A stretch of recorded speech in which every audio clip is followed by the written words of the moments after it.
ఆంధ్రప్రదేశ్ ముఖ్యమంత్రి గౌరవనీయులు చంద్రబాబు నాయుడు గారు ఢిల్లీ టూర్. అస్థిన్లో చంద్రబాబు నాయుడు గారు ఏం చేయబోతున్నారు?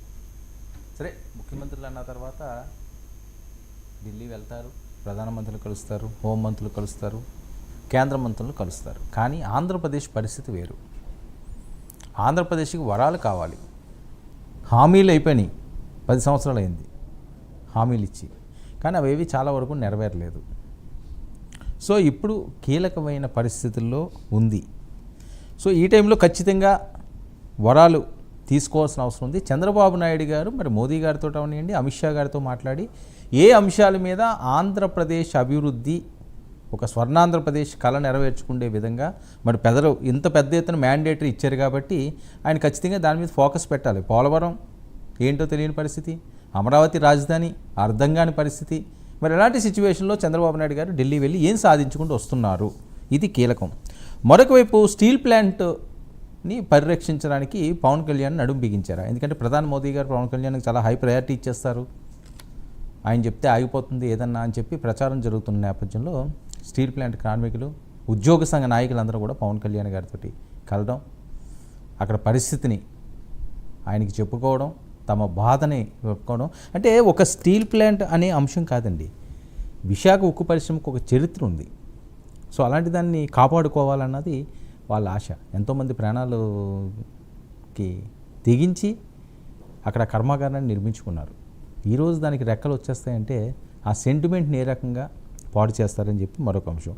ఇక పొంగనూరులో జగన్ పొంగనూరు అంటే ఓ రగిలిపోతుంటుంది. ఎందుకంటే చంద్రబాబు నాయుడు గారిని చూసాం అప్పట్లో ఏ రకంగా ఏందో తెలుగుదేశం పార్టీ వాళ్ళని అటాకులు చేయడం, ఇవన్నీ కూడా పొంగనూరు ఆంధ్రప్రదేశ్ రాజకీయాల్లో కీలకంగా వినిపించే పేరు. మరి ఈరోజు పొంగనూరు వెళ్దాం అనుకున్నారు, జగన్మోహన్ రెడ్డి గారు పర్యటన రద్దు చేసుకున్నారు. మరొక వైపు నందిగాం సురేష్ గారికి మొన్న బెయిల్ వచ్చింది, ఈరోజు తీసుకెళ్ళి మళ్ళీ లోపలేసేసారు. నందిగాం సురేష్ అంటే ఒకరిని లైన్లో పెడుతున్నారు. నందిగాం సురేష్ గారిని ఇంకొక కేసులో ఆయన్ని బిగించడం జరిగింది. 2020లో వెలగపూడిలో మరియమ్మ అనే మహిళ హత్య కేసు విషయంలో ఈయన హాజరుపరిచారు, 14 రోజులు రిమాండ్ చేశారు. అంటే ఒకవేళ బెయిల్ మీద బయటకు వచ్చినా చాలా ఉన్నాయి, ఒకటి కాదు, నేతల మీద కేసులు. ఒకసారి వెళ్ళడం అంటూ మొదలెట్టారు అంటే 1 by 1 తోడేస్తారు. సో వైసీపీ శ్రేణుల్లో ఈసారి టెన్షన్ మొదలైంది. మొన్నటి వరకు ఏమీ లేనట్టున్నది, ఏదో బెదిరించారు, రెడ్ బుక్ అనో బ్లూ బుక్ అనో లేకపోతే వైట్ బుక్ అనో ఇదేదో తేడాగా ఉందని చెప్పి వాళ్ళు చర్చించుకుంటున్నారట. నందిగాం సురేష్ని ఎప్పుడైతే రెండోసారి అరెస్ట్ చేశారో టెన్షన్ స్టార్ట్ అయింది. నాని గారు కావనివ్వండి, కొడాలి గారికి, రోజా గారు కావనివ్వండి, జోగి రమేష్ గారు కావనివ్వండి, ఇంకా చాలామందికి.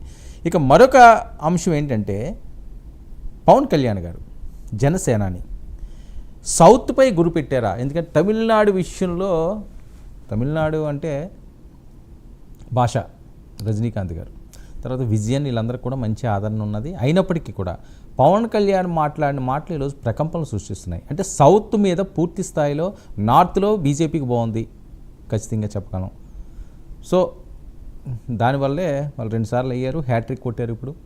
సో ఈ పరిస్థితుల్లో సౌత్ మీద వాళ్ళు పట్టు సాధించలేకపోతున్నారు. మరి సౌత్ మొత్తానికి పవన్ కళ్యాణ్ ఫేస్ పెట్టి వీళ్ళు రాజకీయం చేద్దామని చూస్తున్నారా అని వస్తున్న అనుమానాలు. ఎందుకంటే సనాతన ధర్మం అనే, హిందూ ధర్మం అనే అంశాలను పవన్ కళ్యాణ్ గారు ఎత్తుకోవడంతో, తమిళనాడు అంశంలో కూడా ఆయన కొద్దిగా స్ట్రాంగ్గానే మాట్లాడడంతో ఈ ఫేస్ అయితే కరెక్ట్ అనుకుని ఉంటారు మోదీ గారు అక్కడ చక్రం తిప్పారు, పవన్ కళ్యాణ్ గారు ఇక్కడ అది పాటిస్తారు.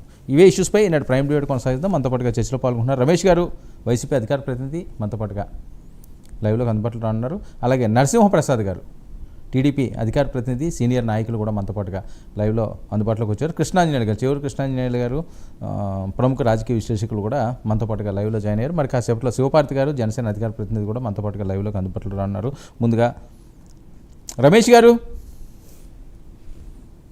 99 టీవీ ప్రేక్షకులకు, ప్యానల్ సభ్యులందరికీ కూడా హృదయపూర్వక నమస్కారం. ఓకే రమేష్ గారు, ఏంటి జగన్మోహన్ రెడ్డి గారు పొంగనూరు ప్రోగ్రాం వెళ్దాం అనుకుంటే మళ్ళీ ఆల్ ఆఫ్ షార్ని క్యాన్సిల్ చేసుకున్నారట. అక్కడికి వెళ్తే ఏమన్నా గొడవలు అవుతాయనో లేకపోతే ఏమన్నా అరెస్టులు చేస్తారేమో, చాలా చరిత్ర ఉంది కదా పొంగనూరుకి.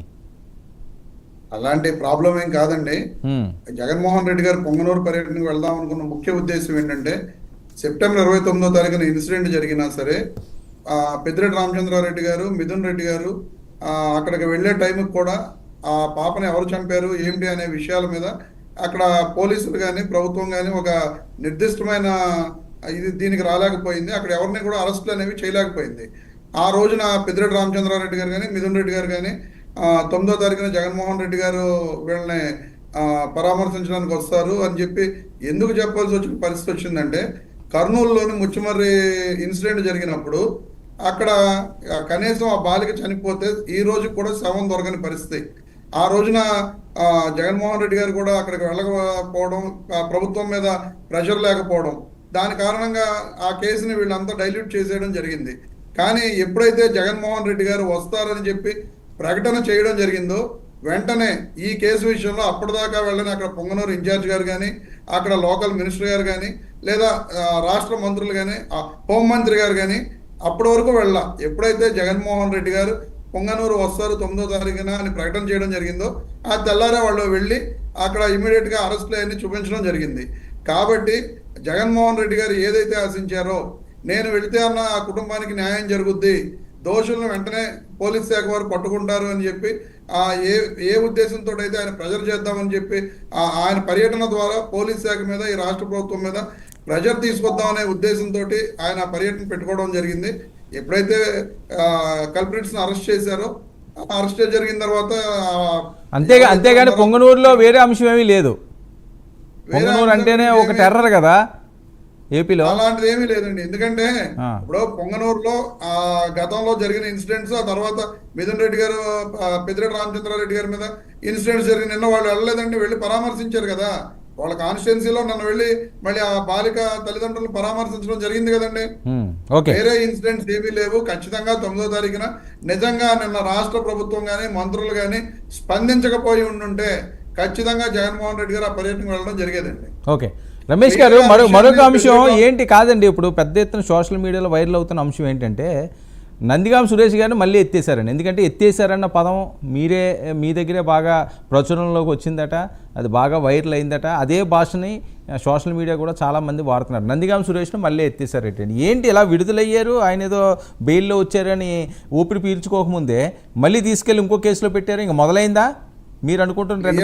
వర్మ గారు నందిగం సురేష్ గారిని ఈ 2వ కేసులో కూడా అరెస్ట్ చేస్తారనే ఉద్దేశం మాకు ఉండబట్టే ఖచ్చితంగా, ఎందుకంటే కక్షపూరిత రాజకీయాలని ఈ రాష్ట్ర ప్రభుత్వం కొనసాగిస్తుంది. ఆ 2వ కేసులో కూడా ఈయన అరెస్ట్ చేస్తారనే ఉద్దేశం మాకు ఉండబట్టే ఆయనకి హైకోర్టు బెయిల్ ఇచ్చినా సరే మేము ఆ షూరిటీస్ని కానీ అవి కానీ సబ్మిట్ చేయకుండా ఆగింది. వీళ్ళు ఏం చేస్తారు అని చెప్పి చూద్దామని వెయిట్ చేసాం. మేము ఆ షూరిటీస్ని సబ్మిట్ చేయట్లేదు కాబట్టి ఎప్పుడైతే మళ్ళీ మేము బయటికి షూరిటీస్ సబ్మిట్ చేసి తీసుకొస్తాం, ఆ రోజు అరెస్ట్ చేద్దామనే ఉద్దేశంతో వీళ్ళు ఉన్నారు. వీళ్ళు ఎలాగో చేయట్లేదు, బయటికి షూరిటీస్ సబ్మిట్ చేసి బెయిల్ మీద బయటికి తీసుకురావట్లేదు కాబట్టి వాళ్ళే ముందుగానే వాళ్ళు ఆ చర్యను చేసుకుని ఈ రోజున అరెస్ట్ చూపించి కోర్టులో సబ్మిట్ చేయడం జరిగింది. కోర్టు రిమాండ్ ఇచ్చింది. సో ఒకటి కాదు మాట అయితే ఒకటి తప్పితే ఒకటి తప్పితే ఒకటి అరెస్ట్ అవ్వడం మాత్రం ఖాయం. దీని తర్వాత వాళ్ళు చేయడానికి ఏమి లేవండి. నందిగం సురేష్ గారి మీద, ఆయన మీద పెండింగ్ ఉన్న కేసెస్ ఈ రెండింటిలోనే వాళ్ళు అరెస్ట్. ఓకే రమేష్ గారు, మీ అనుమానం ఇంకా ఎవరెవరు ఉంటారండి? రోజా గారు అంటారు, కొడాల నాని గారు అంటారు, జోగి రమేష్ గారు అంటారు, లేకపోతే వంశీ గారు అంటారు, వీళ్ళందరూ అంటుంటారు. నిజంగా వాళ్ళందరికీ ఏమన్నా ఇష్యూస్ ఉన్నాయా, లేకపోతే ప్రచారమేనా? సార్ ఇవన్నీ ప్రచారమే. ఎందుకంటే గతంలో ఇప్పుడు నందిగం సురేష్ గారిని అరెస్ట్ చేసిన కేసు కూడా 2020లో ఏదో మరియమ్మ అనే ఒక మహిళ జరిగిన మర్డర్ ఇష్యూలో జరిగిన కొట్లాట్లో ఈయన పేరు కూడా పెట్టడం జరిగింది అనేది అక్కడ తెలిసిన విషయం. కొడాల నాని గారి మీదైనా లేదా వల్లభనేని వంశీ గారి మీదైనా పార్టీ ఆఫీసుల్లో జరిగిన దాడుల మీద, ఏది గన్నవరంలో పార్టీ ఆఫీస్ మీద జరిగిన దాడుల మీద కానీ వాటి మీద కానీ వాళ్ళ పేర్లు ఉంటే ఉండవచ్చు.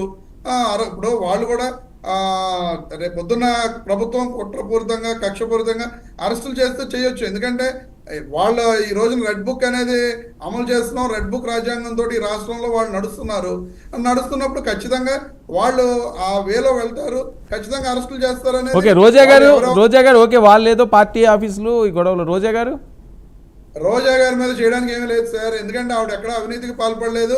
ఆ శాఖలో, క్రీడా శాఖలో 100 కోట్ల అవినీతి అన్నారు. ఎక్కడ ఏమి అనేది ఇంతవరకు కూడా 4 నెలలు అయింది, ఎటువంటి ఇది లేదు. ఖచ్చితంగా రోజా గారు ఎటువంటి శాఖాపరంగా ఎటువంటి అవినీతి జరగలేదు. Okay right. నరసింహప్రసాద్ గారు సార్, మీ వాయిస్ మ్యూట్లో ఉన్నది ఒకసారి చెక్ చేయండి.